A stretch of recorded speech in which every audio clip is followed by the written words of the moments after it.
3:20. Leave the flying doctors alone. Now, there's a lot more on the go today. We'll try to cover Cubby Station and its proposed sale.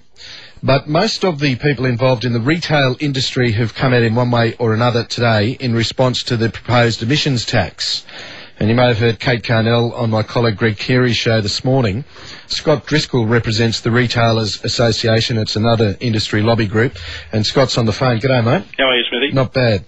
Now, you've done some work in looking at the impact of the emissions tax, what it had cost us at the shops? Mate, we have, and look, the reports that I'm getting back is that we're probably going to be passing on to consumers probably an increase of anywhere between 5 and 7% on top of what they're already paying, and that is money that's going to go straight into the coffers of the government. Let me make a comment on that, if I may, Scott. The Prime Minister has said that this new tax will come on at a rate of $10 per tonne of carbon dioxide. That's what the tax will be, $10 per tonne. Yep. And that's in the first year, you reckon that's going to jack up prices by 5%. Garno, in his report, says that to make effective this emissions trading scheme, the price is going to have to increase to $250. $250.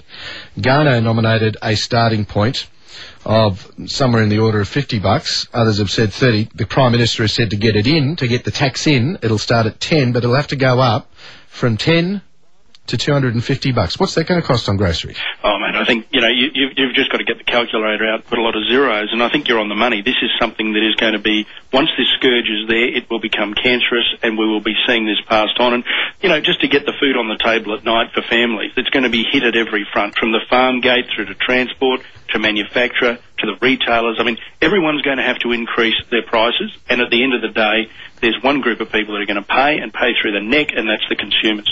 I've been amazed. I'm going to have a yarn with Terry McCrann after 5 o'clock, Scott. I've been amazed at some business lobby groups that have said, no, we want it to go ahead, we want it to go in, until I did a bit of homework myself today. And the Business Council of Australia disproportionately represents the likes of banks and financial institutions and people like that. Well, today I read that KPMG, which is one of these accounting companies, charges $250,000 today to go out to a company's site, each individual site, to audit them for their carbon output. So no wonder they back it. They're making a squillion out of it. Oh, man, and it's only the beginning. This industry, which will be created out of this, is minuscule by comparison to what it will become. I mean, it's about as minuscule as to what it'll become compared to what Australia's impact is on this carbon pollution by comparison to the rest of the world. We contribute, I think, less than 1%.